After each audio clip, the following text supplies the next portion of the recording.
বিসমিল্লাহির রহমানির রহিম। প্রিয় বরিশালবাসী, আসসালামু আলাইকুম।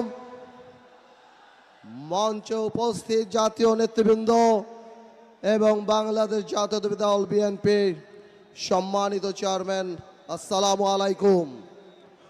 প্রথমেই বলে দিয়েছে মাত্র 2 মিনিট।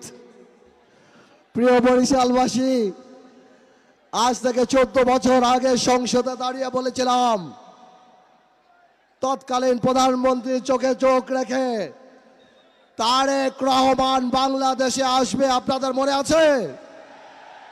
তারেক রহমান আলহামদুলিল্লাহ বাংলাদেশে চলে এসেছে। আর 7 দিন পর নির্বাচন ইনশাআল্লাহ। বাংলাদেশে যতগুলি পাবলিক মিটিং জনসভায় দেখলাম, তারেক রহমান ইতিমধ্যেই বাংলাদেশের মানুষের হৃদয়ের প্রধানমন্ত্রী হয়ে গিয়েছে ইনশাআল্লাহ। এই হৃদয়ের প্রধানমন্ত্রীকে ভোলাবাসীর তরফ থেকে সবার আগে একটা দাবি জানিয়ে চাই, আমাদের হৃদয়ের প্রধানমন্ত্রী, আগামীর বাংলাদেশের প্রধানমন্ত্রী, আপনি আমাদের ভোলা বরিশাল সেতু করে দেবেন ইনশাআল্লাহ। এই ভোলাকে ইন্ডাস্ট্রিয়ালাইজেশন করতে হবে।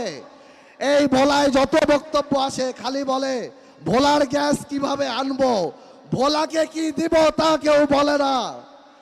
আপনার কাছে বলতে চাই, ইনশাআল্লাহ যেভাবে গণতন্ত্রের পক্ষে ছিলাম, যেভাবে জাতীয়তাবাদী শক্তির পক্ষে ছিলাম, আপনি ভোলার মেডিকেল কলেজ আর ভোলার বরিশাল সেতুটা করে দেন।